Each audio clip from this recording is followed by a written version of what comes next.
There's an additional category that I want to highlight, of course, and this is vitally important to state, even though it's obvious, which is that people who are pregnant should absolutely not consume alcohol.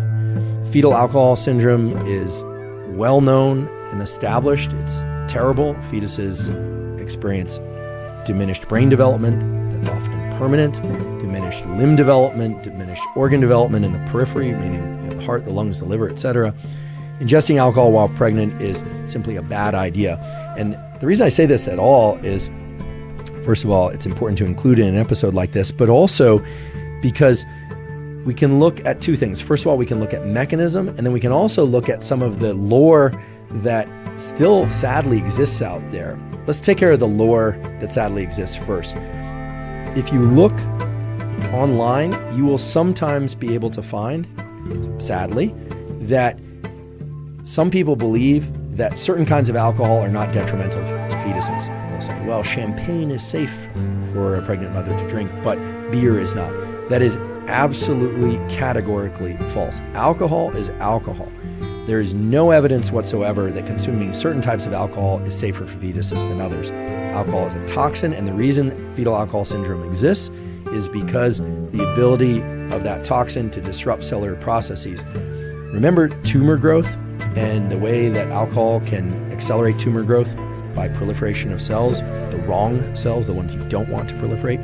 Well, all of embryonic development, all of fetal development, it's not the growth of a tumor, it's obviously the growth of an embryo, and it's done in a very orchestrated way. I started off studying brain development. That's where I got my beginnings in neurobiology, and I still teach embryology to medical students and graduate students.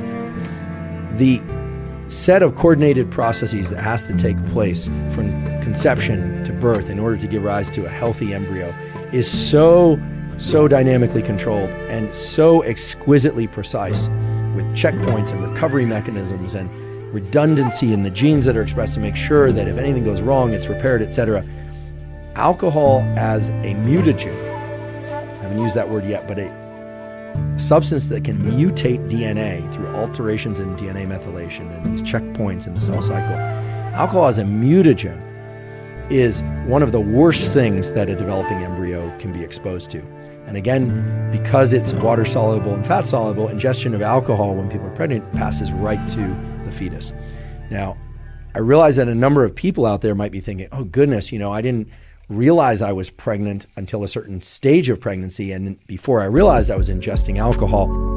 Obviously, one can't undo what's been done, but I want to also emphasize that fetal alcohol syndrome, while yes, there's a full-blown syndrome that manifests as changes in the craniofacial development that are very obvious, and you can look these up. You've probably seen these before, the pictures before rather. It has to do with eye spacing, forehead size, a number of other features of the craniofacial development. And of course, stuff's going on in the brain too. It's along a continuum. So it is possible that some of the changes that occur are more minor, and thankfully, the young brain, in particular the early postnatal brain, is incredibly plastic. There are things that can be done in order to help recover neural circuits that didn't develop well, etc.